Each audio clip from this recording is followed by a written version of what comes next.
Hello students, स्वागत है आप सभी का हमारे यूट्यूब चैनल पर जिसका नाम है सौरभ क्लासेस फॉर हिस्ट्री।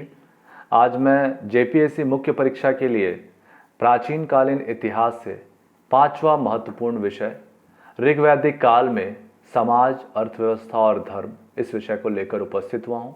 तो चलिए बिना समय गंवाए हम अपने इस विषय को प्रारंभ करते हैं। वैदिक काल दो भागों में ऋग्वैदिक और उत्तर वैदिक काल में विभाजित है। इसमें ऋग्वैदिक काल का इतिहास में काफी महत्वपूर्ण योगदान है। ऋग्वेद की रचना इसी काल में हुई थी। इसी साहित्य से इस काल की सामाजिक, आर्थिक और धार्मिक स्थितियों का ज्ञान होता है जो निम्नलिखित है। सबसे पहले हम इनकी सामाजिक स्थिति को देखेंगे। इस काल में उच्च स्तर की सुव्यवस्थित सामाजिक स्थिति का संकेत मिलता है। सामान्यतः एक विवाह पद्धति थी, लेकिन राजकुलों में बहुविवाह पद्धति प्रचलित थी। इस काल में आर्यों का सामाजिक जीवन वर्ग भेद की भावना से रहित था। अभी तक वर्ग चेतना का विकास नहीं हुआ था। इस समय तक व्यवसाय को पैतृक आधार पर स्वीकार नहीं किया गया था। इस समय वर्ण शब्द का प्रयोग केवल आर्य अनार्य में भेद बताने के लिए प्रयुक्त होता था। इस काल में पारिवारिक जीवन सुसंगठित होता था। पशुचरण की प्रधानता ने प्रतसत्तात्मक सामाजिक संरचना के निर्माण में सहायता की। परिवार में पुरुष मुखिया का नियंत्रण होता था। इसे कुलुप कहा जाता था। कई परिवारों को मिलाकर गांव बनता था, जिसका मुखिया ग्रामीणी कहलाता था। इस काल में आर्य तथा अनार्यों में भेद था। अनार्यों को दास, दस्यु तथा असुर कहते थे। अनार्यों को काले रंग वाले तथा चपटी नाक वाले राक्षस और पिशाच भी बताया गया है। आर्यों की भाषा तथा संस्कार अनार्यों से भिन्न थे। आर्यों तथा अनार्यों के बीच सदैव युद्ध होते रहते थे।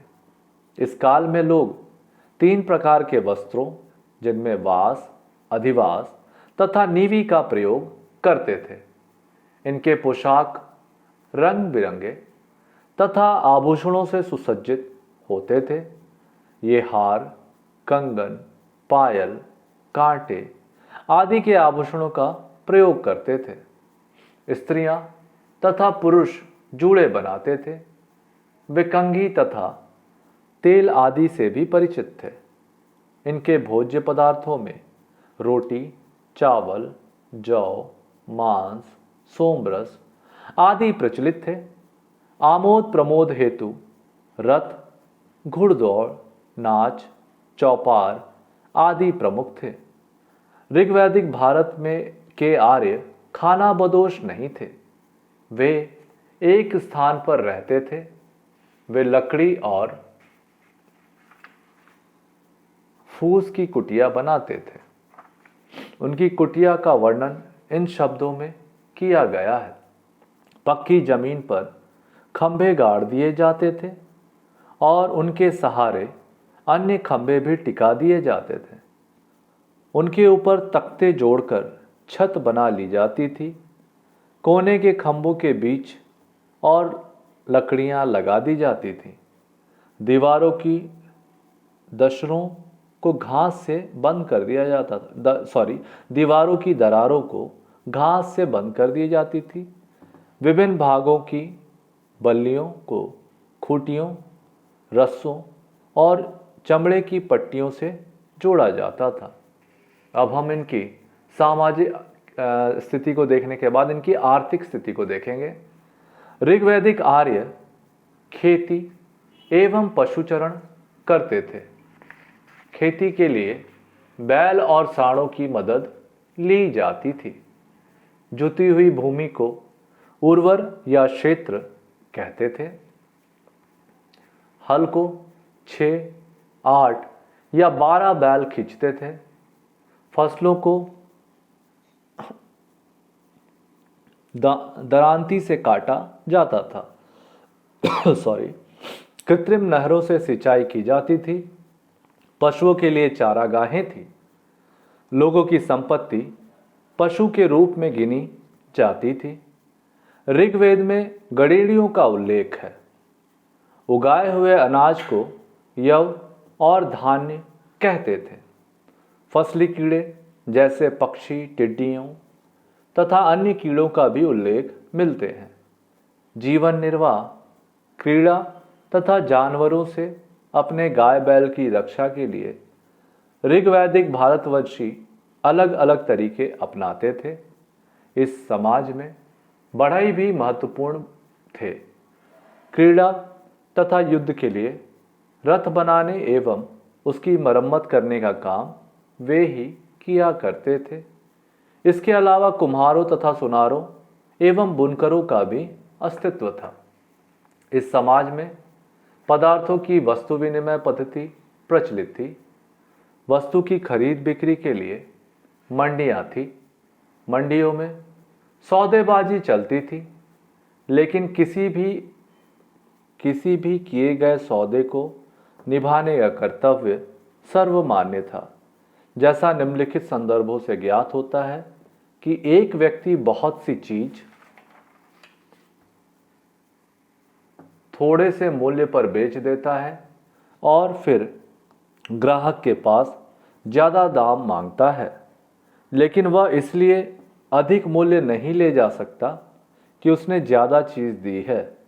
कीमत जो एक बार तय की गई वह ही मानी जाती थी। इस काल में ऋण तथा ब्याज भी देते थे। इनके बाहर के देशों के साथ भी व्यापारिक संबंध थे। अब हम इसके अंतिम कड़ी यानी इसकी धार्मिक स्थिति को देखेंगे ऋग्वैदिक कालीन की। ऋग्वैदिक कालीन धार्मिक जीवन में कबीलाई तत्वों की प्रधानता थी। इस काल में प्रधान धंधा पशुचरण था और समाज पितृसत्तात्मक। इसलिए ऋग्वैदिक देवताओं में पुरुष देवताओं की प्रधानता थी। इनकी धार्मिक नीति सरल थी।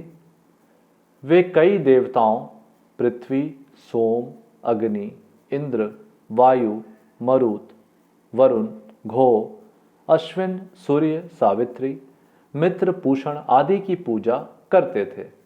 वरुण को